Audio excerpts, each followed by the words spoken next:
أعوذ بالله من الشيطان الرجيم. بسم الله الرحمن الرحيم. يريد الله أن يخفف عنكم وخلق الإنسان ضعيفا. کل پانچواں پارہ پڑھا گیا، اس کی ایک آیت ہے، آیت نمبر 28، سورہ نساء آیت نمبر 28۔ نساء کا مطلب ہوتا ہے عورتیں، ویمن۔ دنیا میں شاید آسمانی کتابوں میں قرآن ایسی کتاب ہے جس میں عورتوں کے نام سے باضابطہ ایک سورہ ہے۔ آج دنیا بات کرتی ہے نا امپاورمنٹ آف ویمن۔ اللہ تبارک و تعالیٰ نے پوری ڈیٹیل ان کے بارے میں بتائی ہے، ان کے ساتھ رہنا کیسے ہے، ان کا حقوق کیا ہے، ان کے رائٹس کیسے ہیں، ان سے بات کیسے کرنی ہے، جھگڑا ہو جائے تو کیا کرنا ہے، پوری ڈیٹیل کے ساتھ۔ اگر شادی ہونے کے بعد ساری چیزیں سولو کرنے کے کوشش کے باوجود بھی ایک ساتھ رہنا مشکل ہو جائے تو الگ کیسے ہونا ہے یہ بھی بتایا گیا۔ لیکن افسوس کیا ہے کہ جو چیزیں بیان ہو رہی ہیں، بیان کی گئی ہیں، کتنے % جانتے ہیں مسلمان؟ اور مسلمانوں نے جہالت کی وجہ سے اسلام کو بھی بدنام کیا اور دین کو۔ یہ 3 طلاق بل کیوں آیا؟ لوگ گورنمنٹ کو بلیم کرتے ہیں، مودی سرکار نے ایسا کیا۔ یہ ذریعہ کون بنا؟ کون اپنی عورتوں کو طلاق دے کر کے روڈ پہ پھینک دیتا؟ کوئی پوچھنے والا ہے ان کو؟ تو بیسیکلی اس پوری سورہ میں بہت سارے ٹاپکس ہیں، لیکن خاص طور سے اسپیشلی فیملی لائفز کیسے ہونی چاہیے، اس پر زیادہ ڈیٹیل کے ساتھ بیان کی گئی ہے۔ تو اب ہم ساری چیزیں تو بیان نہیں کر سکتی۔ ایک آیت جو مجھے بہت زیادہ ہٹ کرتی ہے کہ اللہ تعالیٰ یہ کیوں ساری چیزیں بیان کر رہا ہے۔ اللہ تعالیٰ نے فرمایا کہ یرید اللہ ان یخفف عنکم، اللہ تعالیٰ تمہارا بوجھ ہلکا کرنا چاہتا ہے، تمہارا برڈن ہلکا کرنا چاہتا ہے۔ جو زندگی کا بوجھ ہے تمہارے اوپر اسے ہلکا کرنا چاہتا ہے۔ وَخُلِقَ الْإِنسَانُ ضَعِيفًا، اور انسان تو کمزور بنایا ہی گیا۔ اب اس کو مثالوں سے ہم سمجھیں گے۔ فار ایگزامپل یہ روزہ ہے۔ بہت سے لوگ سمجھتے ہیں کہ یہ تو بہت بھاری ہے، بہت مشکل ہے، 12 گھنٹے 14 گھنٹے بھوکے رہنا۔ اللہ تعالیٰ کیا کہتا ہے؟ یرید اللہ ان یخفف عنکم، اللہ تمہاری زندگی کو آسان اور ایزی بنانا چاہتا ہے۔ اب آپ ریسرچ پڑھیے، ریسرچ کیا بتاتی ہے روزے کے بارے میں کہ جب آپ فاسٹنگ کرتے ہیں تو آپ کی انرجی ڈبل اور ٹرپل ہو جاتی ہے۔ اتنا ہی نہیں، آپ کے جسم میں کینسر کے جو سیل ہوتے ہیں، آپ کو معلوم نا کینسر ہو گیا تو آدمی کہاں جاتا ہے؟ قبرستان کے علاوہ کوئی دوسری جگہ نہیں۔ لیکن آج باضابطہ فاسٹنگ تھراپی دنیا میں وجود میں آ گئی ہے کہ روزے کے ذریعے علاج، وہ بیماریاں جن کو دنیا کہتی تھی کہ اس کا علاج نہیں ہے، ان کا علاج روزے کے ذریعے ہو جائے. کیوں؟ کہ جب ہم بھوکے رہتے ہیں تو ہمارا سسٹم ان سیلز کو، ڈیڈ سیلز کو جو کینسر کوز کرتے ہیں، جن سے کینسر ہوتا ہے، ان کو کھا کر کے ختم کر دیتا ہے. اب بتائیے کہ یہ ہمارے لیے آسانی اللہ تعالیٰ نے پیدا کی کہ نہیں؟ ایک اور چیز آپ دیکھیے، دنیا میں زیادہ لوگ جو بیمار ہیں، کیا بھوکے رہنے کی وجہ سے کہ کھانے کی وجہ سے؟ کھانے کی وجہ سے. یہ ڈائبٹیز، یہ شوگر، یہ فلاں جتنی بیماریاں ہیں جو life style, new life style سے پیدا ہوتی ہیں، وہ صرف کھانے کی وجہ سے ہوئی ہیں. اور ان سب کا علاج ڈاکٹر یہ بتا رہے ہیں کہ فاسٹنگ کرو. اور آج کل ایک کیٹو ڈائٹ آپ کو معلوم ہوگا، جس میں 16 گھنٹے فاسٹنگ ہے، کہ 16 گھنٹے بھوکے رہو، 8 گھنٹے کھاؤ اور تم صحت مند رہو گے. یہ ایک مثال میں دے رہا ہوں. اللہ تعالیٰ کہتا ہے تمہاری زندگی آسان کرنا چاہتا ہوں میں. اسی طرح آپ دیکھ لیجئے، فار ایگزامپل نماز کو دیکھ لیجئے. ہم کو لگتا ہے کہ کہاں 5 بجے اطمینان سے سو رہے تھے، جگا کر کے بلا کر کے مسجد لے کے آئے. آپ کو معلوم ہے 5 بجے 4 بجے جگنے کے فائدے کیا ہیں؟ دنیا میں کتنی کتابیں لکھی گئی ہیں اس پر.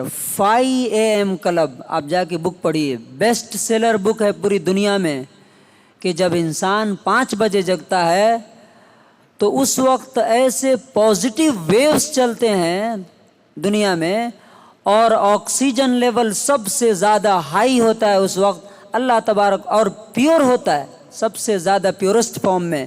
اللہ تعالیٰ اس وقت اٹھاتا ہے کہ میرے بندے اٹھ، تاکہ تمہیں دنیا کا دن کا سب سے بیسٹ فارم میں تمہیں آکسیجن ملے، اور وہ پازیٹیو ویوز تمہیں ملے جن سے تمہاری زندگی چینج ہو جاتی ہے. دنیا کے جتنے بڑے بڑے کمپنی کے CEOs ہیں، آپ معلوم کیجئے وہ سب 5 بجے 4 بجے جگتے ہیں. اللہ تبارک و تعالیٰ سارے مسلمانوں کو جگانا چاہتا ہے. اب نہیں جگے تو کس کا نقصان ہے؟ اللہ تعالیٰ کا نقصان ہے نہیں. اسی طرح سے آپ دیکھیے، صدقہ ہے، چیریٹی ہے. اللہ تعالیٰ کہتا ہے صدقہ دو. ہمیں لگتا ہے کیا؟ ارے ہماری ضرورت پوری نہیں ہوتی، ہم دیں گے کہاں سے؟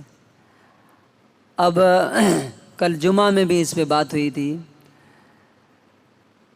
خوشی جس کو انسان دنیا میں سب سے زیادہ تلاش کرتا ہے، ملتی نہیں ہے. پیسے میں، جاب میں، کار میں، بلڈنگ میں. آج ریسرچ یہ بتا رہی ہے، اللہ تعالیٰ کیا بولتا ہے؟ صدقہ کرو. پہلی سورہ بقرہ شروع میں ہی فرمایا وَمِمَّا رَزَقْنَاهُمْ يُنْفِقُونَ. ایمان اور نماز کے بعد بولا میرے بندے وہ ہوتے ہیں جنت والے جو ہم نے جو کچھ دیا ہے خرچ کرتے ہیں. آپ کو معلوم ہے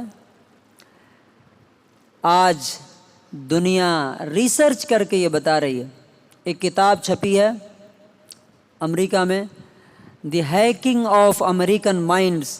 اس میں اس نے پروف کیا ہے کہ ہیپینس، خوشی اور صحت کس میں ہے معلوم؟ چیریٹی میں ہے. جب آپ صدقہ کرتے ہیں، جب آپ کسی کی ہیلپ کرتے ہیں، جب مدد کرتے ہیں، تو آپ کے دماغ سے کیمیکل نکلتا ہے جس کا نام ہے سیروٹونن، اور وہ کیا کرتا ہے؟ آپ کے ہیپینس اور خوشی کے لیول کو بڑھا دیتا ہے، اور اس کے ذریعے سے انسان کو صحت، طاقت، انرجی، فیصلہ لینے کی طاقت، یہ ساری چیزیں ہوتی ہے. اور وہ بتاتا ہے کہ کتنا پرسنٹ ہے معلوم ہے؟ 80 سے 90% خوشی دینے میں ہے، لینے میں نہیں ہے. لینے میں مزہ آتا ہے، خوشی نہیں ملتی ہے. تو یہ کچھ مثالیں ہم نے دی ہے. اللہ تعالیٰ کیا بولتا ہے؟ یرید اللہ ان یخفف عنکم. اللہ تمہاری زندگی کو آسان کرنا چاہتا ہے، لیکن وہ کب ہوگا؟ جب ہم اللہ کی ہدایت اور گائیڈنس کو اپنی زندگی میں لائیں گے. وَخُلِقَ الْإِنسَانُ ضَعِيفًا. اور اللہ تعالیٰ نے کیا کہا؟ انسان کمزور بنایا ہی گیا. اب اس کو ایک ایگزامپل سے سمجھتے ہیں. یہ مسجد ہے، مسجد کا فاؤنڈیشن ہے.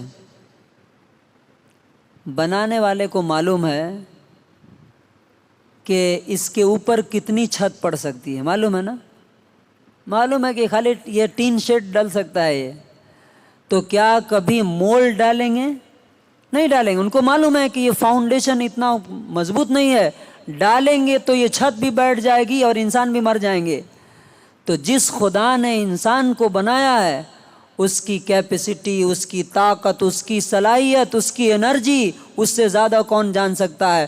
اور کیا جب ہم اپنی بنائی ہوئی چیز پر اس کی کیپیسٹی سے زیادہ بوجھ اور لوڈ نہیں ڈالتے ہیں تو کیا خدا جو کہتا ہے الرحمن الرحیم، سب سے زیادہ رحم کرنے والا، موسٹ مرسیفل ہے، کیا وہ ہم پر ہماری طاقت سے زیادہ بوجھ کبھی ڈال سکتا ہے؟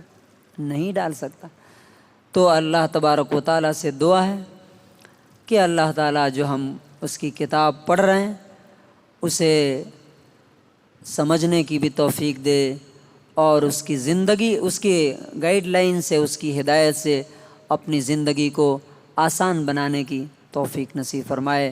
اس لیے کہ اس کو چھوڑ کے کہیں بھی جائیں گے، اب یہ تھوڑی دیر کی یہ چیزیں، ورنہ اور زندگی کی مثالیں میں آپ کو بتا سکتا ہوں کہ قرآن چھوڑنے کی وجہ سے لوگ کتنی پریشانیوں میں ہیں، معلوم ہے آپ کو. اب ایک اور مثال دے کے میں بات ختم کرتا ہوں. اللہ تعالیٰ کتنا آسان کرنا چاہتا ہے زندگی. جب آدمی مرتا ہے تو اللہ تعالیٰ کیا بولتا ہے، اس کی شریعت کیا بولتی ہے کہ جو مرا ہے وہ پریشانی میں ہے، ٹینشن میں ہے، آس پاس والے تم لوگ کھانا بنا کے اس کے گھر میں لے آ کے دو، ہے نا؟ شریعت کا حکم ہے نا؟